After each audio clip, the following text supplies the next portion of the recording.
Spermatogenesis yaitu pembentukan sel sperma atau spermatozoa yang terjadi di testis pria, lebih tepatnya di tubulus seminiferus yang diatur oleh hormon FSH. Tahapan spermatogenesis yang pertama yaitu spermatogonium atau induk dari sperma yang akan membelah secara mitosis yang akan menghasilkan spermatosit primer yang bersifat diploid. Kemudian spermatosit primer akan membelah secara meiosis 1 yang akan menghasilkan spermatosit sekunder yang bersifat haploid. Lalu spermatosit sekunder pun akan membelah dengan cara meiosis 2 yang akan menghasilkan spermatid.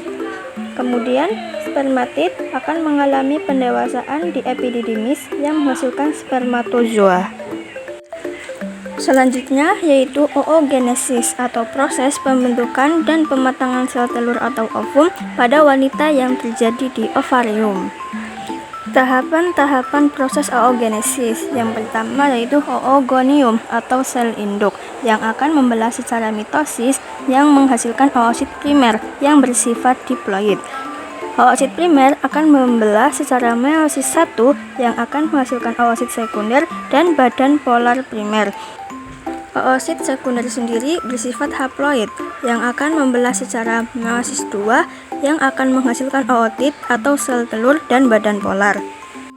Kemudian, ootit atau sel telur akan berkembang menjadi sel telur matang yang dinamakan dengan ovum atau sel telur yang sudah dapat dibuahi oleh sperma. Sperma. Bagian-bagian sperma yaitu bagian kepala, bagian tengah, dan bagian ekor. Pada bagian kepala mengandung kromatin yang merupakan bahan DNA yang membentuk kromosom. Bagian tengah yaitu sebagai penghubung kedua ujung sel sperma dan menyediakan energi sehingga sel sperma dapat bergerak. Pada bagian ekor yaitu sebagai membuat gerakan. Ekor ini akan mendorong sperma ke depan menuju sel telur untuk proses pembuahan. Pada bagian kepala terdiri dari akrosom dan nukleus. Pada bagian tengah terdiri dari bagian leher dan mitokondria. Pada bagian ekor terdiri oleh aksomen. Selanjutnya yaitu ovum. Bagian-bagian ovum terdiri dari folikel sel atau kantung cairan sel yang berisi sel telur yang belum matang. Selanjutnya ada corona radiata yaitu yang membantu sel untuk menempel pada rahim setelah keluar dari ovarium. Selanjutnya ada nukleus yaitu sebagai menyimpan informasi genetik dalam bentuk DNA. Kemudian ada sitoplasma yaitu menyimpan bahan nutrisi untuk embrio yang berkembang setelah pembuahan. Selanjutnya ada zona pellucida yaitu melindungi sel telur dan embrio dari kerusakan mekanik selama ovulasi dan perjalanan sepanjang saluran reproduksi wanita.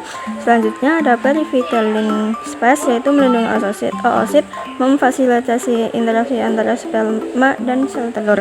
Selanjutnya ada plasma membran atau vitellin membran yaitu melindungi sel telur, mengatur pertukaran zat.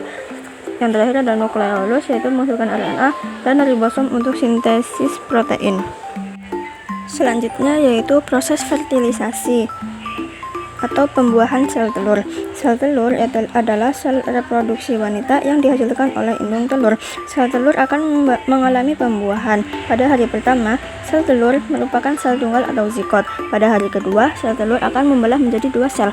Pada hari ketiga, sel telur akan membelah menjadi 4 sel dan kemudian akan membelah menjadi sel. Pada hari keempat, sel telur akan membelah menjadi 16 sel atau morula. Kemudian, sel telur akan berkembang menjadi blastosis atau tahap akhir perkembangan embrio. Setelah blastosis, sel telur akan berubah menjadi embrio, yaitu implantasi tahap awal perkembangan sel yang berasal dari proses reproduksi. Selanjutnya yaitu sitoplasma ovum yang terdiri dari sel folikel, enzim dalam akrosom, membran ovum, zona pellucida, badan basal sperma, nukleus sperma, dan granula cortical. Pada sel folikel adalah sel-sel yang melindungi oosit yang berperan dalam perkembangan oosit. Pada enzim dalam akrosom yaitu membantu sperma menembus lapisan pelindung sel. Membran ovum yaitu untuk mengelilingi sitoplasma ovum. Zona pellucida yaitu melindungi sel-sel ovum yang ada di dalamnya. Pada badan basal sperma yaitu menghubungkan ekor dan kepala sperma. Dan nukleus sperma yaitu untuk menyimpan DNA dan gen.